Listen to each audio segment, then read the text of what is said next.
Hello friends, CRPF tradesman की एक और क्लास लेके आ गया हूँ आप सभी के लिए। ठीक है फ्रेंड्स, तो चलिए आज की क्लास स्टार्ट करते हैं। आज का जीके जीएस का फर्स्ट क्वेश्चन है आपका, निम्नलिखित में से कौन तब अध्यादेश जारी कर सकता है जब राज्य विधानमंडल सत्र में ना हो, वह संतुष्ट हो कि तत्काल कार्यवाही की आवश्यकता है। तो राज्य में अध्यादेश जारी करने का अधिकार होता है आपके राज्यपाल के पास। ठीक है फ्रेंड्स, याद रखें। और राज्यपाल आता है आपके आर्टिकल 153 में। ठीक है फ्रेंड्स, ये भी याद रखें। देश में जब हमारे संसद जो है वो बंद रहता है, तब किसी अल्पकालीन अगर कानून की आवश्यकता होती है, तब राष्ट्रपति देश में अध्यादेश जारी करता है और अल्पकालीन कानून लागू होता है जिससे। ठीक है फ्रेंड्स, और अगला संसद का सत्र तक वह जारी रहता है। जैसे ही संसद का सत्र चालू हो जाता है, तब वह अध्यादेश जो है समाप्त हो जाता है और उसके स्थान पर कानून का निर्माण का कार्य प्रारंभ हो जाता है। ठीक है फ्रेंड्स, अगला क्वेश्चन देख लेते हैं। फूलदेई जो कि एक फसल उत्सव है, मुख्य रूप से भारत के निम्नलिखित में से किस राज्य में मनाया जाता है? फूलदेई, जिसे अन्य भाषा में फूल महोत्सव भी कहते हैं या फूल उत्सव, यह मनाया जाता है आपके उत्तराखंड राज्य में। ठीक है फ्रेंड्स, इसके साथ ही उत्तराखंड राज्य में एक त्यौहार मनाया जाता है हरेला, इसे भी कई बार पूछता है, तो यह भी याद रखें। ठीक है फ्रेंड्स, अगला क्वेश्चन देख लेते हैं। कायाकल्प और शहरी परिवर्तन के लिए अटल मिशन अमृत 2.0 दिशा निर्देशिका हमारे शहरों को खालिस्तान बनाने में और राज्यों की सहायता करने में उद्देश्य से तैयार किया गया था। तो यह हमारे शहरों को जल से सुरक्षित बनाने के लिए राज्यों की सहायता करने के उद्देश्य से तैयार किया गया था। ठीक है फ्रेंड्स, शहर में किसी भी प्रकार की बाढ़ या सूखे की समस्या ना हो, इसके बचाव के लिए पानी की अच्छी निकासी व्यवस्था कराने के लिए ये वाला प्रोग्राम जो है वो तैयार किया गया था। ठीक है फ्रेंड्स, इसके साथ ही याद रखें जो आपका जल दिवस होता है, जल दिवस ये मनाया जाता है आपका 22 मार्च को। ठीक है फ्रेंड्स, अगला क्वेश्चन देख लेते हैं। निम्नलिखित में से किस भारतीय मंत्री ने संयुक्त राष्ट्र जलवायु परिवर्तन रूपरेखा सम्मेलन COP27 में स्वीडन के साथ लीड IT शिखर सम्मेलन की मेजबानी की? तो इसकी मेजबानी की थी आपके भूपेंद्र यादव जी ने। ठीक है फ्रेंड्स, याद रखें। करंट का काफ़ी अच्छा क्वेश्चन है ये। इसके साथ ही अगला क्वेश्चन देखते हैं। विश्व प्रसिद्ध नृत्यांगना गुलाबो सपेरा को निम्नलिखित में से किस नृत्य शैली के लिए जाना जाता है? तो गुलाबो सपेरा जी का संबंध किस नृत्य शैली से है, यह पूछा गया है क्वेश्चन में। तो गुलाबो सपेरा जी का संबंध जो है वह कालबेलिया नृत्य से है। ठीक है फ्रेंड्स, और याद रखें जो आपका कालबेलिया ये आपके राजस्थान का है। ठीक है फ्रेंड्स, अगला क्वेश्चन है। निवल राष्ट्रीय उत्पाद के संबंध में निम्नलिखित में से कौन सा सही है? तो निवल राष्ट्रीय उत्पाद के संबंध में NNP बराबर GNP माइनस मूल्यह्रास, जहाँ पे NNP का अर्थ होता है, तो यहाँ पे NNP का अर्थ होता है फ्रेंड्स आपका net national product equals GNP का अर्थ होता है ग्रॉस नेशनल प्रोडक्ट माइनस मूल्यह्रास।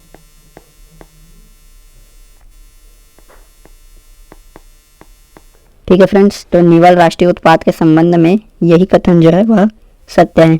अगला देख लेते हैं। निम्नलिखित में से किस देश में ICC अंडर 19 क्रिकेट विश्व कप 2022 का आयोजन किया गया था? तो इसका आयोजन हुआ था आपके वेस्ट इंडीज़ में। ठीक है फ्रेंड्स, वेस्ट इंडीज़ में इसका आयोजन हुआ था और फाइनल खेला गया था आपका इंडिया वर्सेस इंग्लैंड। ठीक है फ्रेंड्स, एक सेकेंड, इंडिया वर्सेस इंग्लैंड के बीच इसका फाइनल मैच खेला गया था, जिसमें हमारी टीम इंडिया जीत गई थी। ठीक है फ्रेंड्स, और याद रखें सबसे ज़्यादा बार अंडर 19 विश्व कप क्रिकेट का जीतने का रिकॉर्ड भी भारत के नाम में ही है। अगला क्वेश्चन देख लेते हैं फ्रेंड्स। पाटलिपुत्र में स्थानांतरित होने से पहले खालिस्तान कई वर्षों तक मगध की राजधानी थी। तो मगध की राजधानी पाटलिपुत्र से पहले क्या थी? तो पाटलिपुत्र से पहले मगध की राजधानी थी राजगृह। ठीक है फ्रेंड्स, और पाटलिपुत्र के संबंध में याद रखें जो वर्तमान का पटना क्षेत्र है वही प्राचीन समय में पाटलिपुत्र था। ठीक है फ्रेंड्स, अगला क्वेश्चन देख लेते हैं हम। भारतीय संविधान का निम्नलिखित में से कौन सा अनुच्छेद शोषण के विरुद्ध अधिकार से संबंधित है?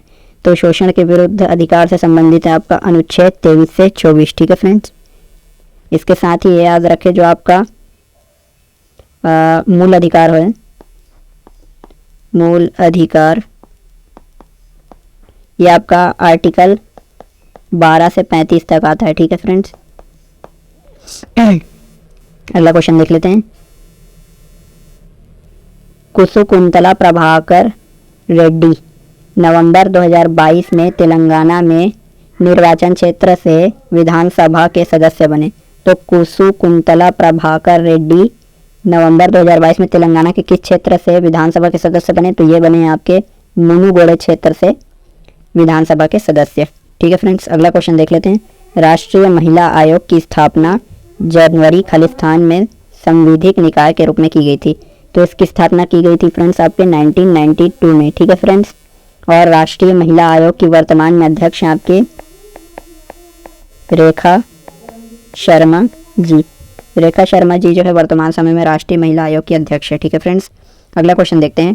उस तत्व की पहचान कीजिए जो उपधातु नहीं है। जो आपको 4 ऑप्शन दिए गए थे उनमें से जो एक ज़ोज़ोन ऑप्शन था ये करेक्ट ऑप्शन हो जाएगा क्योंकि यह कोई उपधातु नहीं है। ठीक है फ्रेंड्स, अगला क्वेश्चन है। वर्ष 2015 में योजना आयोग के स्थान पर खालिस्तान का गठन किया गया था।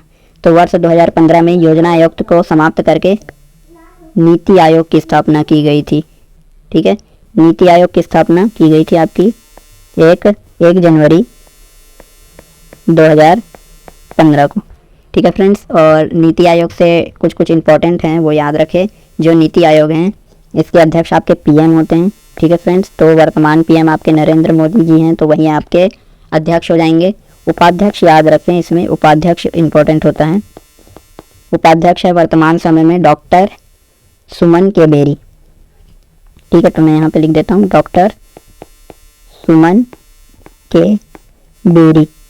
सुमन के बेरी जी जो हैं वो आपके वर्तमान समय में उपाध्यक्ष हैं इनके। इसके साथ ही ये भी याद रखें जो सचिव है डॉक्टर R.K. राजेश्वर राव जी, कुछ ही दिन पहले बने हैं अभी, डॉक्टर R.K.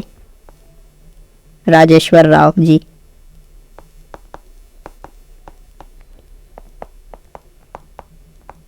ठीक है फ्रेंड्स, अगला क्वेश्चन देख लेते हैं।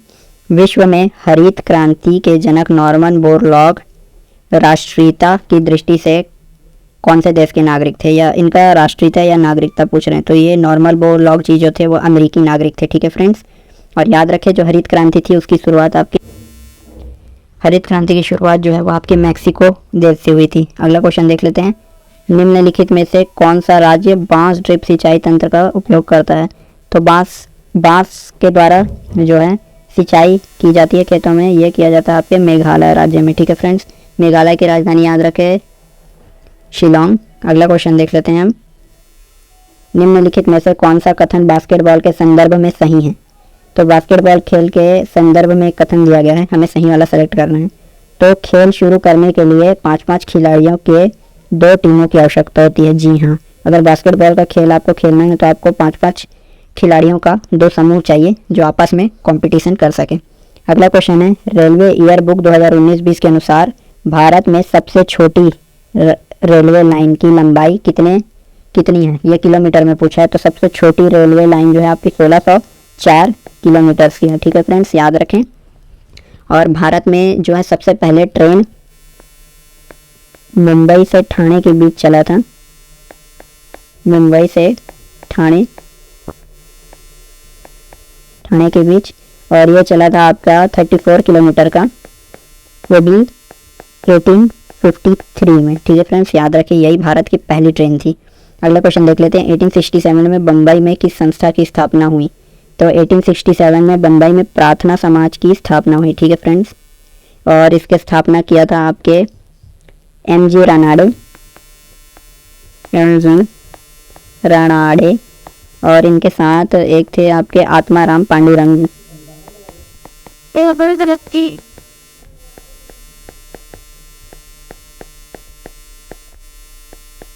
इन दोनों ने मिलकर जो है प्रार्थना समाज की स्थापना की थी। इसके साथ ही ब्रह्म समाज और आर्य समाज और वेद समाज ये सब भी के बारे में भी आपको पता होना चाहिए। ठीक है फ्रेंड्स, असम सरकार की ओर से सर्वश्रेष्ठ नृत्य निर्देशक के पुरस्कार से किसे सम्मानित किया गया है? तो असम सरकार की ओर से सर्वश्रेष्ठ नृत्य निर्देशक के पुरस्कार के लिए आपके जतिन गोस्वामी जी को सम्मानित किया गया है। ठीक है फ्रेंड्स, अगला क्वेश्चन है आपका, निम्न में से किसके अभाव के कारण कमजोर अस्थियां और दंत क्षय होता है?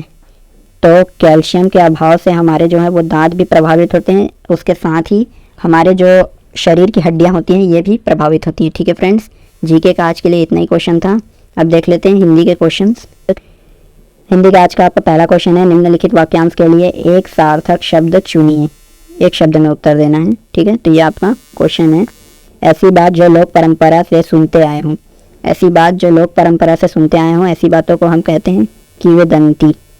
ठीक है फ्रेंड्स, जो परंपरागत बातें हैं जो हम अपने बड़े बुजुर्गों से सुने आ रहे हैं, ऐसी बातों को कहते हैं किंवदंती। इसके साथ ही ऐसी बात जो स्मरण करने योग्य हो उसे कहेंगे हम स्मरणीय। ठीक है फ्रेंड्स, ये भी याद रखें। अगला क्वेश्चन देख लेते हैं, निम्नलिखित विकल्पों में से कौन सा एक वाक्य संकेतवाचक सर्वनाम का नहीं है? तो इसमें जो 3 ऑप्शन है वो संकेतवाचक सर्वनाम होंगे और जो एक है वो आपका संकेतवाचक सर्वनाम नहीं होगा। तो वे पुरानी फाइल हैं, राम का घर कौन सा है, ये आपका संकेतवाचक नहीं है। ठीक है फ्रेंड्स, क्योंकि ये प्रश्नवाचक आ गया यहाँ। तो सेकंड इसका करेक्ट आंसर हो जाएगा। उसके साथ ही अन्य जो ऑप्शन है, यह लड़का हमारे विद्यालय का चपरासी नीरज है, ये भी संकेतवाचक है। वह भिखारी हमेशा मंदिर के सामने बैठता है, ये भी एक संकेतवाचक है। ठीक है फ्रेंड्स, अगला क्वेश्चन देख लेते हैं, निम्न मुहावरे को किस विकल्प द्वारा पूर्ण किया जा सकता है? तो गागर में खालिस्तान, तो गागर में हम कहते हैं सागर भरना। ठीक है फ्रेंड्स, गागर में सागर भरना, यही आपका करेक्ट आंसर हो जाएगा थर्ड का। अगला क्वेश्चन देख लेते हैं, निम्न वाक्य में रेखांकित शब्द को विकल्पों में से दिए गए किस शब्द से बदला जा सकता है जिससे वाक्य के अर्थ में कोई परिवर्तन ना हो? तो प्रतिदिन रियाज करने के कारण वह प्रवीण हो गया। तो रेखांकित शब्द है हमारा रियाज, तो रियाज का अर्थ होता है अभ्यास। ठीक है फ्रेंड्स, तो अभ्यास हमारा करेक्ट आंसर हो जाएगा। रियाज, अभ्यास, प्रैक्टिस, ये सब एक ही प्रकार के शब्द के पर्यायवाची। ठीक है फ्रेंड्स, अगला क्वेश्चन देख लेते हैं, निम्नलिखित में से किस वाक्य में निर्माण के विलोम शब्द का प्रयोग हुआ है? तो निर्माण का विलोम होता है ध्वंस। तो देख लेते हैं, उत्तर भारत का मैदान एक समतल भूमि है, इसमें तो किसी भी प्रकार का निर्माण का विलोम शब्द हमें मिला ही नहीं। प्रकाश हमेशा तिमिर का नाश करता है, तो यहाँ पर जो नाश दिया गया है, नाश, ध्वंस, ये सभी जो है निर्माण का पर्यायवाची होता है फ्रेंड्स। तो ये हमारा करेक्ट आंसर हो जाएगा। बाकी भारत में गैर सरकारी संगठन और जर्जर, ये सभी जो है निर्माण के विलोम नहीं होते, निर्माण का विलोम नाश होता है। ठीक है फ्रेंड्स, अगला क्वेश्चन देख लेते हैं, नीचे दिए गए मुहावरों का सही अर्थ दिए गए विकल्पों में से चुनिए। लंगोटी में फाक खेलना, तो लंगोटी में फाक खेलने का अर्थ होता है आपके दरिद्रता में आनंद लूटना। ठीक है फ्रेंड्स, दरिद्रता में आनंद लूटना, यह हमारा करेक्ट आंसर हो जाएगा। इसके साथ अगला क्वेश्चन देख लेते हैं, राहुल के स्वभाव में क्रोध का भाव अधिक है, उपर्युक्त वाक्य में क्रोध के स्थान पर उसके विलोम शब्द का प्रयोग निम्न में से किस वाक्य में किया गया है? तो क्रोध, क्रोध मतलब होता है गुस्सा, तो क्रोध का विलोम हम देख लेते हैं, राहुल के स्वभाव में क्षमा का भाव अधिक है। तो जो फर्स्ट वाला ऑप्शन है यही हमारा करेक्ट है, क्षमा का भाव। ठीक है फ्रेंड्स, जो क्रोध होता है उसका विलोम क्षमा होता है, तो फर्स्ट वाला ही हमारा करेक्ट हो जाएगा। बाकी अन्य किसी में हमें क्रोध का विलोम नज़र नहीं आ रहा है। अगला क्वेश्चन है, यह रास्ता खालिस्तान है, तो सावधानी से चलें। उपरोक्त वाक्य में रिक्त स्थान की पूर्ति है, तो शुद्ध वर्तनी वाले सही शब्द का प्रयोग करना है। तो यह रास्ता जो है वह आपका दुर्गम है। ठीक है फ्रेंड्स, तो दुर्गम रास्तों पर हमें सावधानी से चलना चाहिए या सावधानी से चले, जो थर्ड वाला यही करेक्ट आंसर हो जाएगा। अगला देख लेते हैं, जिसके 2 पद अथवा पैर हैं, वाक्यांश के लिए एक सार्थक शब्द क्या होगा? तो जिसके 2 पैर होते हैं उसे द्विपद कहते हैं। ठीक है फ्रेंड्स, द्विपद हमारा करेक्ट आंसर हो जाएगा। इसके साथ ही द्विज याद रखें, द्विज ब्राह्मण को भी कहते हैं और पक्षी को भी द्विज कहा जाता है। ठीक है फ्रेंड्स, जिसका जन्म 2 बार होता है उसे द्विज कहते हैं, जिसके 4 पैर होते हैं उसे चतुष्पद कहते हैं, ये भी याद रखें। अगला प्रश्न है, निम्न में से किस वाक्य में खिन्न के सही पर्यायवाची शब्द का प्रयोग हुआ है? तो खिन्न का सही पर्यायवाची शब्द का प्रयोग रंजन उसके प्रति अनासक्त था, इसमें नहीं है। जया का मन उदास हो गया है, तो उदास और खिन्न जो है एक दूसरे के पर्यायवाची हैं, तो सेकंड वाला ऑप्शन करेक्ट हो जाएगा। अगला क्वेश्चन है, निम्नलिखित में से किस एक वाक्य में सर्वनाम के प्रयोग संबंधी अशुद्धि है? सर्वनाम के प्रयोग संबंधी अशुद्धि। तो ऑप्शन फर्स्ट है, मैं आपके केबिन में बैठा था, सबकी अपनी अपनी मजबूरियां थी, जो लोग अंदर आना चाहते हैं वह आ सकते हैं। तो जो थर्ड ऑप्शन है, जो लोग अंदर आना चाहते हैं वह आ सकते हैं, ये हमारा करेक्ट आंसर हो जाएगा। इसमें जो है सर्वनाम संबंधी अशुद्धि दिया गया है। ठीक है फ्रेंड्स, थर्ड वाला ऑप्शन ही करेक्ट ऑप्शन है। आगे बढ़ते हैं, अगला क्वेश्चन है हमारा, निम्नलिखित शब्द का सही पर्यायवाची शब्द विकल्पों में से चुनिए। तो हमें नदी का सही पर्यायवाची शब्द चुनना है। तो नदी का पर्यायवाची सरोज, चपला, हिमनद, तरंगिणी। तो नदी का पर्यायवाची होता है तरंगिणी। ठीक है फ्रेंड्स, तो ये हमारा करेक्ट आंसर हो जाएगा। अगला क्वेश्चन देख लेते हैं, नीचे दिए गए वाक्य में रेखांकित अंश के स्थान पर सबसे उपयुक्त विकल्प कौन सा होगा? तो जो हमारा रेखांकित अंश है वह है धीमी। तो वह धीमी स्वर में बोला। तो धीमी का उपर्युक्त विकल्प होगा वह धीमे स्वर में बोला। धीमी को हम धीमे से रिप्लेस कर सकते हैं और धीमे हमारा करेक्ट आंसर हो जाएगा। बाकी जो धीमो दिया गया है ये तो गलत है। गुस्से में कोई नहीं बोलता और कर्म स्वर में भी कोई नहीं बोलता। अगला क्वेश्चन देख लेते हैं, पूरब और उत्तर के बीच की दिशा वाक्यांश के लिए एक शब्द बताइए। तो पूरब और उत्तर के बीच की दिशा को हम कहते हैं ईशान। ठीक है फ्रेंड्स, तो हमारा ईशान जो है ये करेक्ट आंसर हो जाएगा। अगला क्वेश्चन देख लेते हैं, निम्नलिखित वाक्य में से अशुद्धि को पहचानिए। तलवार एक अच्छा अस्त्र है। तो तलवार एक अच्छा अस्त्र है, यहाँ पे जो अस्त्र लिखा गया है फ्रेंड्स ये गलत लिखा गया है, क्योंकि तलवार एक अस्त्र नहीं, तलवार एक शस्त्र होता है। ठीक है फ्रेंड्स, शस्त्र हमारा करेक्ट आंसर हो जाएगा, लेकिन हमें अशुद्धि पहचानना था। तो जो सेकंड वाला पार्ट है हमारा इसमें अशुद्धि है। ठीक है फ्रेंड्स, तो हम इसे टिक कर देते हैं। ठीक है फ्रेंड्स, आज के लिए जो इम्पोर्टेंट क्वेश्चन थे वो यही थे। बाकी जो रीजनिंग और हिंदी हैं गद्यांश है 5, वो आपके लिए होमवर्क रहेगा।